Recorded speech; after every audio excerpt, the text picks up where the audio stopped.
আজকের রান্না শেয়ার করছি। প্রথমে রান্না করব রুই মাছের মুড়ি ঘন্ট। এর জন্য মাছগুলো ভেজে নিচ্ছি। আমি নিয়েছি একটা মাথা, লেজ আর 3 পিস মাছ।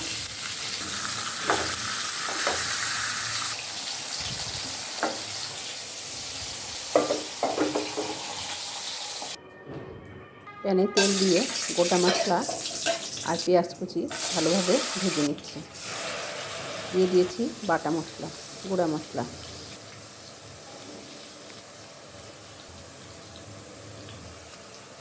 সামান্য পানি দিয়ে মশলাগুলো ভালোভাবে ভেজে নিয়েছি। দিয়েছি তেজপাতা।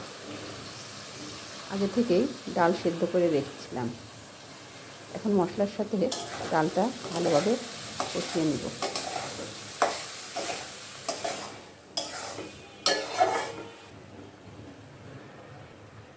ভাজা মাছগুলো এখন দিয়ে দিয়েছি।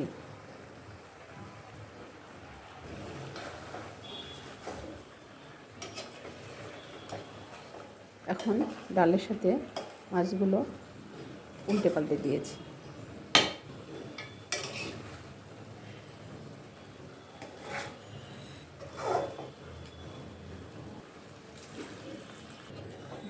যেহেতু ডাল সেদ্ধ আছে, এর জন্য ঝোলের পানি দিয়ে দিয়েছি।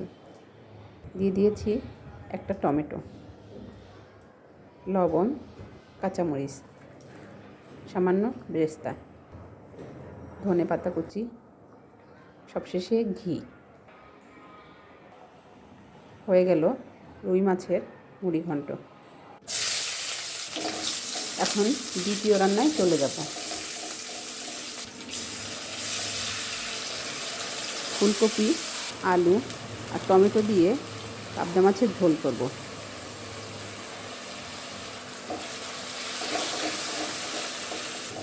মশলা কষিয়ে দিয়ে দিয়েছি আলু।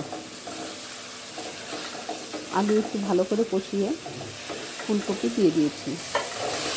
ফুলকপি হলুদের একটি দুর্দান্ত উৎস। ফুলকপি ভিটামিন সি এর ভালো উৎস।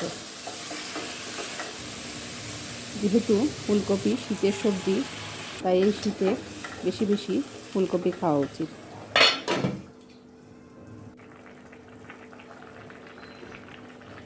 সবশেষে ধনেপাতা আর জিরা গুঁড়া দিয়ে দিয়েছি।